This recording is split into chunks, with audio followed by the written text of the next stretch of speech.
வணக்கம்.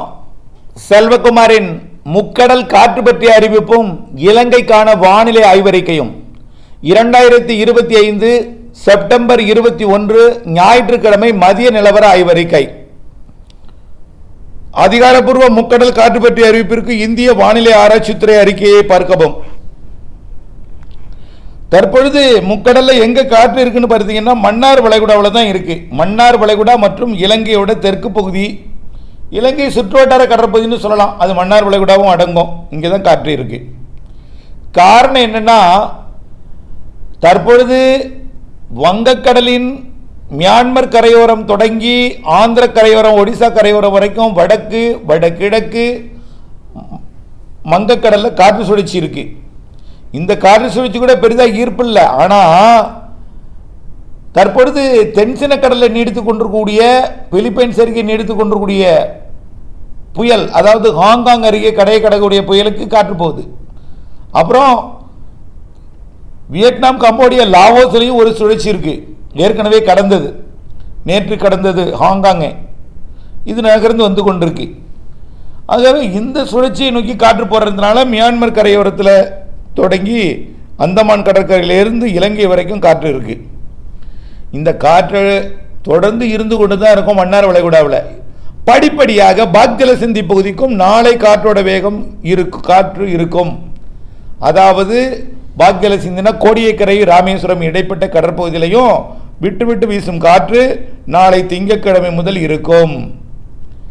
படிப்படியாக ஆந்திர கரையோரத்தில் காற்றழுத்த தாழ்வு பகுதி உருவாகும் பொழுது மியான்மர் நோக்கி பயணித்துக் கொண்டிருக்கூடிய, மியான்மர்னு சொல்வதை விட பசிபிக் பெருங்கடல் தென்சின கடற்பகுதி நோக்கி பயணித்துக் கொண்டிருக்கூடிய காற்றில் கொஞ்சம் கொஞ்சமாக திசை மாறி வங்கக்கடலோட வடக்கு பகுதியை நோக்கி கொஞ்சம் திரும்பும். அப்போ வடகடலோரத்திற்கும் காற்று இருக்கும், ஆனால் கரையை ஒட்டிய காற்று இருக்காது, ஆழ்கடலில் இருக்கும். 23, 24 மன்னார் வளைகுடா, பாக்ஜலசந்தி பகுதி, தமிழக கரைக்கு அப்பால் கிழக்கே ஆழ்கடலில் வலுவான காற்று, ஆந்திர பிரதேச கரையோரத்தில் வலுவான காற்று எல்லாமே இருக்கும். 24 அரபிக்கடலில் எதுவும் கிடையாது. 24 அரபிக்கடலுக்கு எப்போ வரும்னு பார்த்துட்டே இருங்க, சொல்கிறேன். 24 ஒட்டுமொத்த ஆந்திர பிரதேச கரையோரம், ஒடிசா, மேற்கு வங்கம், தமிழ்நாடு, ஒட்டுமொத்த அரபிக்கடல் குமரி முதல் கொல்கத்தா வரைக்கும் உள்ள வங்கக்கடல், ஒட்டுமொத்த வங்கக்கடலையும் காற்று இருக்கும். அரபிக்கடலில் காற்று கிடையாது.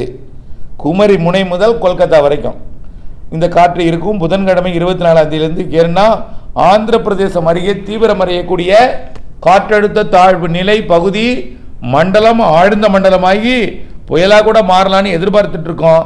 அது விசாகப்பட்டினத்துக்கும் காக்கிநாடாவுக்கும் இடையில விசாகப்பட்டினம் அருகே கரை கடந்து தெலுங்கானா வழியாக மேற்கு நோக்கி பயணிக்க போகுது. 25 ஆந்திர பிரதேச கரையை நெருங்கும் பொழுது தரையிலேயே மேற்கு காற்று வலுவாக இருக்கும். பாலக்காட்டு கணவாய், ஆரியங்காவு கணவாய், ஆரல்வாய்மொழி கணவாய், மைசூர் வழியாக வேலூர் வழியா. அதனால தான் சொல்கிறோம், தென்மேற்கு பருவக்காற்று, தென்மேற்கு பருவமழை கொஞ்சம் கேரளாவில் தீவிரமடைன்னு. அந்த காற்று வறண்ட காற்றாக தமிழ்நாட்டுக்கு வரும். கொஞ்சம் மேகமூட்டத்தை உற்பத்தி பண்ணலாம், ஆங்காங்கே இல்லை மழையை கொடுக்கலாம் 26 வரைக்கும். ஆனால் காற்றை பொறுத்த வரைக்கும் மேற்கு காற்று தரையிலே இருக்கும். மன்னார் வளைகுடா, பாக்ஜலசந்தியில் வலுவான காற்று இருக்கும். 25, 26, 27 கடலுக்குள் இறங்க வேண்டாம். மன்னார் வளைகுடா, பாக்ஜலசந்தி ஒட்டுமொத்த தமிழ்நாட்டை ஒட்டியுள்ள கடல் பகுதி அவங்களுக்கு தடையே விதிச்சிருவாங்க. காற்றழுத்த தாழ்வு பகுதி உருவாகி மண்டலம் உருவான உடனே புயல் எச்சரிக்கை கொண்டு ஒன்று ஏற்றிடுவாங்க. அப்போ தடை விதிக்கப்படும். ஆக 25, 26 தேதிகளில் மண்டலம் உருவானோடனே தடை விதிக்கப்படும். கண்டிப்பாக ஆந்திர கரையோரத்துக்கு செல்ல முடியாது, தமிழ்நாட்டு கரைக்கும் இறங்க முடியாது, கடலில் இறங்க முடியாது. 26 தடை விதிக்கும் வகையில் மண்டலம் உருவாயிடும். 27 கரை கடப்பதற்கு வாய்ப்பு. இது கரை கடந்து 28 வாக்கில் தெலுங்கானா வழியாக போகும்பொழுதும் காற்று இருந்துகிட்டே இருக்கும். ஆக 24 வங்கக்கடலில் காற்றோட வேகம் கூடும். மன்னார் வளைகுடா, பாக்ஜலசந்தியில் காற்றோட வேகம் கூடும். ஒட்டுமொத்த ஆந்திர பிரதேசம் தடை விதிக்கும் அளவிலே காற்றழுத்த தாழ்வு மண்டலம், ஆழ்ந்த மண்டலம் உருவாகி 1ஆம் எண் எச்சரிக்கை கொண்டு ஏற்றப்படும். ஆந்திர பிரதேசத்தில் உச்சபட்ச எச்சரிக்கைலாம் ஏற்றப்பட்டு ஆந்திர பிரதேசம் கடந்து தெலுங்கானா வழியாக 27, 28 தேதிகளில் நகரக்கூடியது.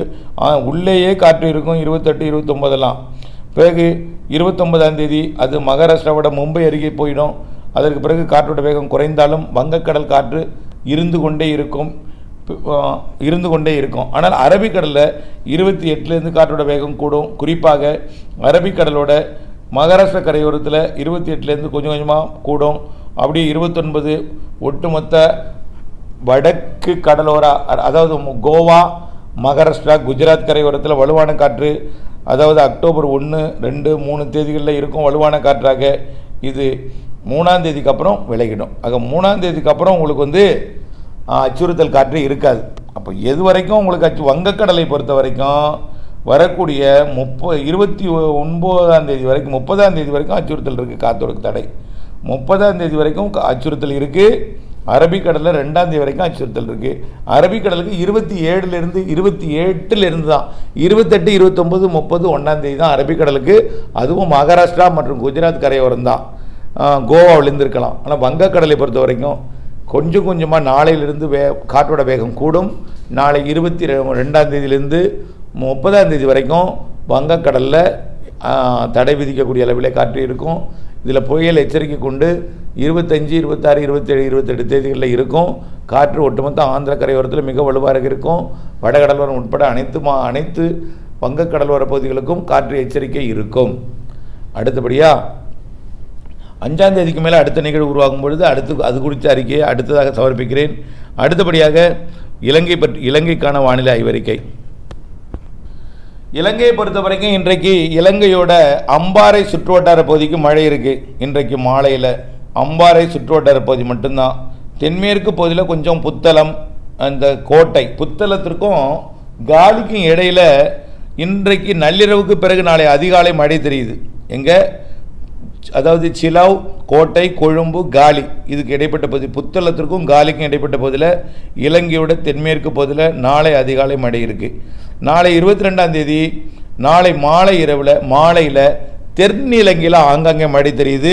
அது அம்பாறை சுற்று வட்டாரத்திலிருந்து கண்டி உட்பட, அதாவது அனுராதபுரத்துக்கு தெற்கே உள்ள பகுதி, அது கொழும்பு உட்பட, கோட்டை உட்பட, அதே போல் அம்பாறை, அனுராதபுரம் உட்பட, அனுராதபுரத்துக்கு தெற்கே மழை இருக்கும். ஹம்மந்தோட்டா வரைக்கும் 22 ஆங்காங்கே தான், பெரிய மழையில் 22ஆம் தேதி. வழக்கம் போல் 23ஆம் தேதி அதிகாலை நேரத்தில்ங்க அந்த கொழும்பு ஒட்டி உள்ள பகுதி காலி வரைக்கும், சில முதல் காலி வரைக்கும் அதிகாலை நேரத்தில் மழை இருக்கும். 23ஆம் தேதி மாலை இரவும் ஆங்காங்கே மழை இருக்கும். ஆனால் தீவிரம் குறைஞ்சிரும். 21ஐ விட 22 தீவிரம் 22, 21 நல்ல மழை இருக்கும். 23 தீவிரம் குறைஞ்சிருக்கும். அதுக்கு பிறகு தென்மேற்கு பருவமழையாக இலங்கையோட தென்மேற்கு பகுதியில், அதாவது நிகழ்வு வங்கக்கடலில் ஆந்திர கரையோரம் உருவாகிட்டு தென்மேற்கு பருவக்காற்றை ஈர்க்கும் என்பதனால இலங்கையோட தென்மேற்கு பகுதியில் சாரல் மழை, கொழும்பு உள்ளிட்ட அதன் சுற்றுவட்டார பகுதியெல்லாம் மழைப்பொழிவை கொடுக்கும். அப்படியே சீரான மழைப்பொழிவாக இருந்துகிட்டே இருக்கும். 27, 28, 29 கொஞ்சம் உச்சபட்ச மழைப்பொழிவை கொடுத்து விலகிடும். அதுக்கப்புறம் மழைப்பொழிவு 5ஆம் தேதிக்கு மேலே தான். அதுவரை அளவான மழை, அதுவரை தெளிவான வானமும் மிரட்டல் மேகமூட்டமும், அதாவது அவ்வப்பொழுது மிரட்டலும் தெளிவான வானமும் இருக்கும். 25ஆம் தேதி வரைக்கும் தென்மேற்கு பருவமழை, 26, 27 வரைக்குமே தென்மேற்கு பருவமழை கொழும்பு உள்ளிட்ட பகுதிகளுக்கு மட்டும் இருக்கும். தென்மேற்கு பகுதியில் மட்டும் இருக்கும். காலி, கொழும்பு, சிலவு, கோட்டை இந்த பகுதியில் வெப்பசலன மழை 21, 22 தான். அதுக்கப்புறம் பெருசாக இருக்காது என்பதை தெரியப்படுத்த விரும்புகிறேன். இணைந்திருங்களா அப்டேட்டுடன். தொடர்ந்து இலங்கைக்கான அறிக்கை இனிமேல் சமர்ப்பிக்கிறேன். வடகிழக்கு பருவமழை நிறைய இருக்குன்னு சொல்லிகிட்டே இருக்கோம். அது தொடர்பான அறிக்கை நாளை சமர்ப்பிக்கிறேன். இணைந்திருங்கள் அப்டேட். நன்றி.